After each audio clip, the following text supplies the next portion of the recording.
Welcome to my channel.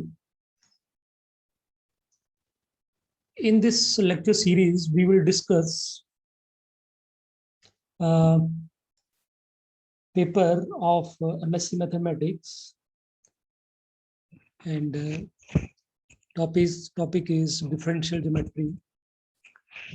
In this lecture series, we will cover these three sections. In first section, the tangent, normal, principal normal, curvature, binormal, torsion. These all topics up to involute and evolutes we will cover. And second section, we will cover surfaces, and the surfaces में भी हम tangent normals find out करेंगे, and up to surface of revolutions. And third section, we will discuss Gauss formulas for this and Gauss characteristic equation. All these topics I will try to cover in this series. So let's start from the first section. So this is differential geometry, and first of all, I just let you know I have prepared two lectures before this lecture. So I just sharing this lecture today, and after that I will share the first two lectures one by one. So first,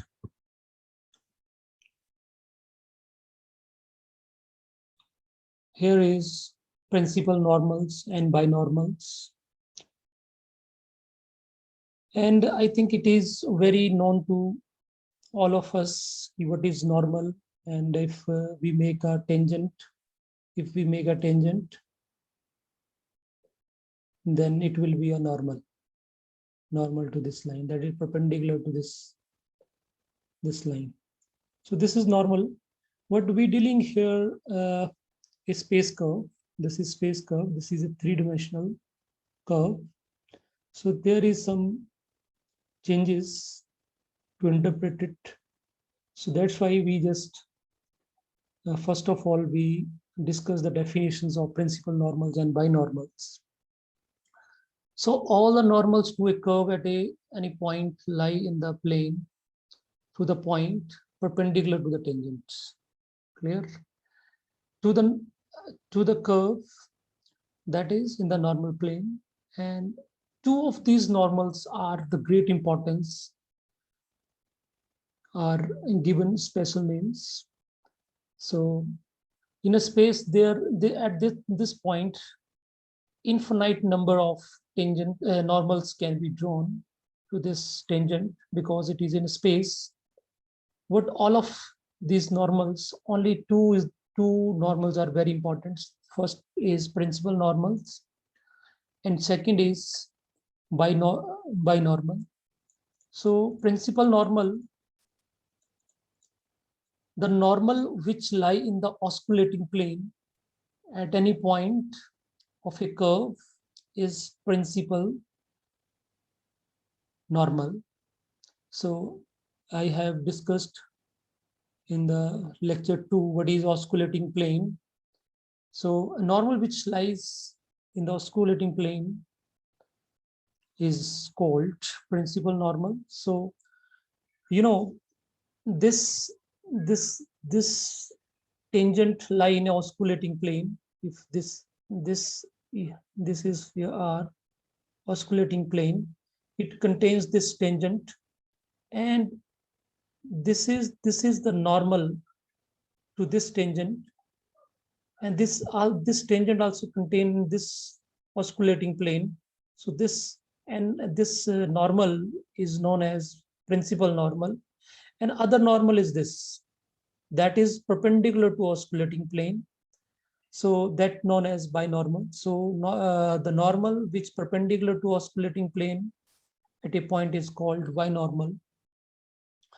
And in the direction of principal normal and binormals, we have taken two unit vectors. They are denoted by n and b. So you just see the figure.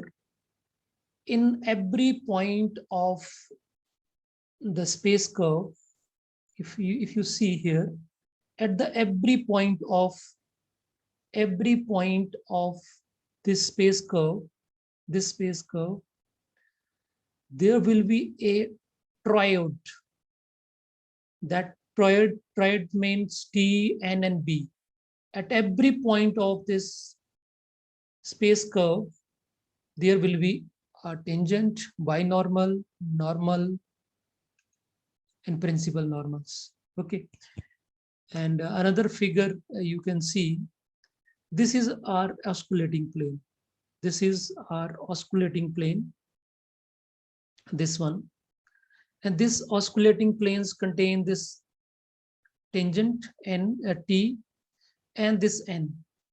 So that's why it is osculating plane. And this binormal is perpendicular to this osculating plane.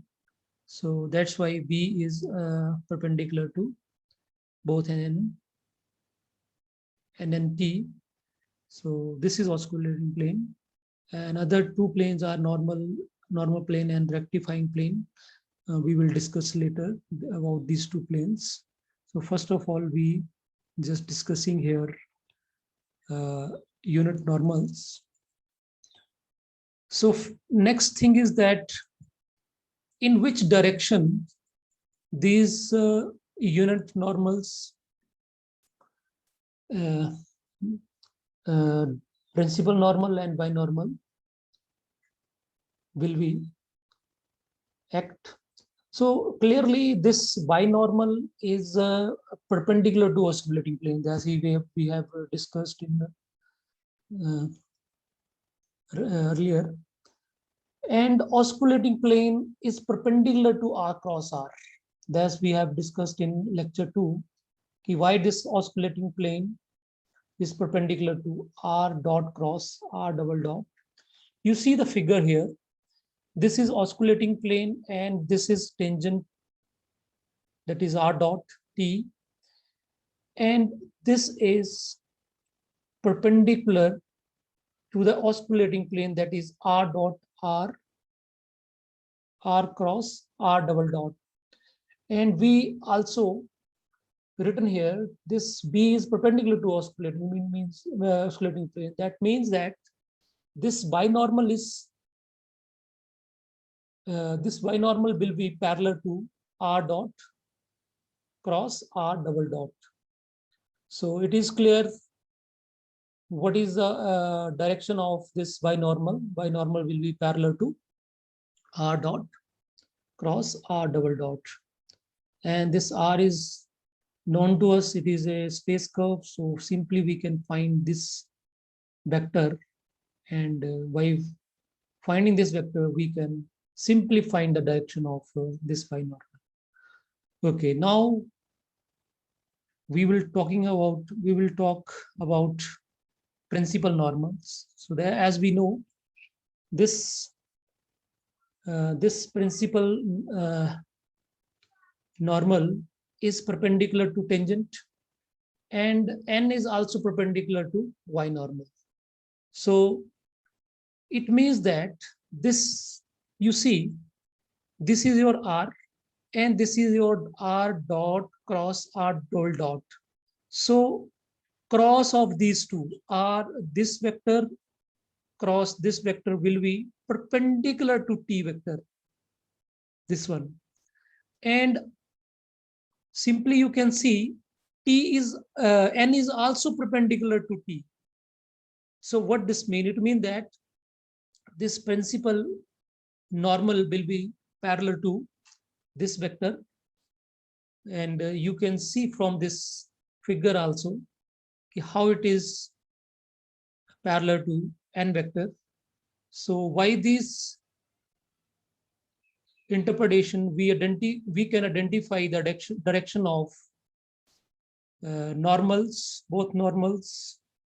Why space curve R? We simply finding R dot, R double dot, and taking the crosses over R dot and R double dot, and the second one is R dot cross R double dot cross R dot, and we can identify the directions of these two normals.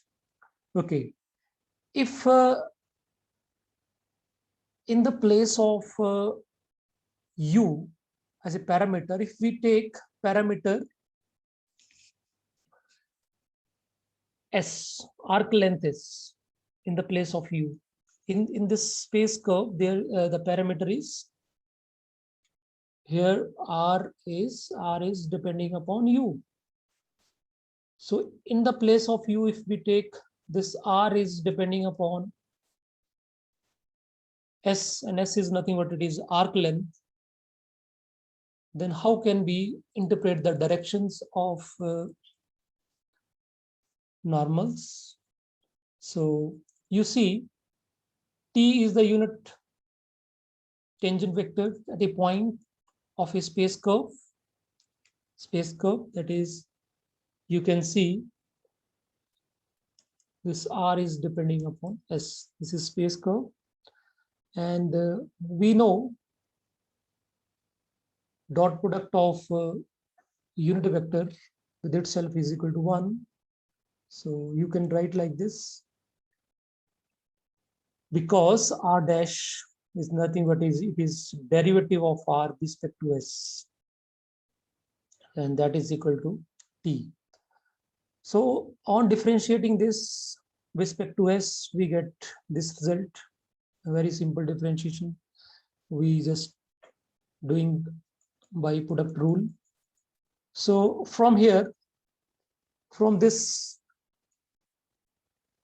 result, you can easily see that this tangent is perpendicular to r double dash, means that tangent t is perpendicular to r double dash, and n is also perpendicular to t. So therefore, principal normal n will be parallel to r double dash. Got my point? Because you see, this is your r double dash, and it is perpendicular to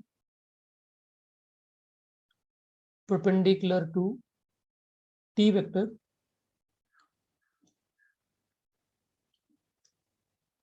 Now then, this is t, and this n is also perpendicular to n. So of course these two will be parallel. So we write here n is parallel to r double dash, because we are working in space, so it is easy to, this is in the 2 space, this is 2D, so you can interpret, because n is outward to in this directions, as we discussed in the earlier. But from here is also we interpreting that n is parallel to r double dash when r is depending upon arc length s.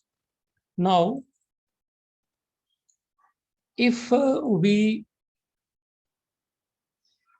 see, if we take r cross r double dash, so that will be perpendicular to this one, and obvious b is also perpendicular to these two, so that's why this b will be parallel to, this is nothing but it is r double dash cross r dash. So clearly b is parallel to r dash double cross r double dash. So why this whether R is depending upon U or R is depending upon S, we can identify the directions of both the normals. So this is by when is R is depending upon this parameter U, and this is the direction of binormal, and this is the direction of principal normal when R is depending upon U. And in the second case, when R is depending upon parameter S, so in that case,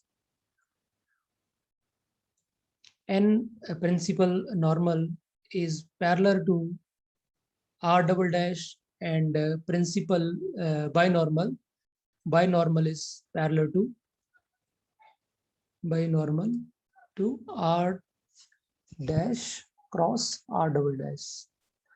So why these two? We just see that these N, T, N, and B, these unit vectors, form a right-handed orthogonal system axis that you can see. T is equal to N cross B, B is T cross N, and N is B cross T, and they are perpendicular to each other. So these dots will be 0. As we are in taking vector analysis, I cap, j cap, k cap, so they also make a right-handed orthogonal system of axes. So same here in the space curve, there will be a toroid T cap and cap B cap, and that they make a right-handed orthogonal system of axes. So you can see from the figure also how they make, as we discussed earlier. Okay, one more thing. Now we just discussing about the planes.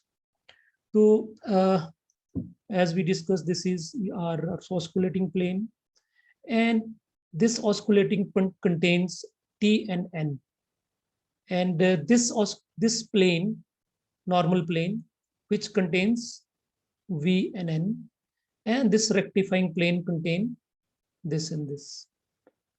So when we going to find the equation of these planes, what we will do? We will do, if we find the equation of this osculating plane, what we do?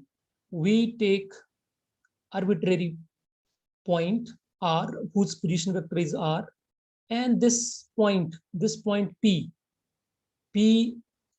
has position vector R, yes, simply R, and this R, capital R, have position vector, this is R, you can say. So why joining these two? If we find a vector PR vector, and that will be perpendicular to, if we take this, then that will be perpendicular to B vector, binormal. So obviously, if they are perpendicular to each other, so dot product of these two vectors will be 0. So this is the equation of osculating plane. I think you got the idea. If you have any problem, then I can repeat it. I take capital R, arbitrary point on this osculating R, and I just join these two, and we get a vector that is PR, and this PR will be perpendicular to this B vector. So dot product of PR dot B will be 0. So we are finding this equation of osculating plane. So now, if you see, in the case of normal plane is nothing but it is contains N and B, these two normals. Normals है, दोनों normals है, तो plane का नाम भी normal है, simple to remind him. So again, in this case, we will take arbitrary point R here, capital R will be here, and now we join this PR.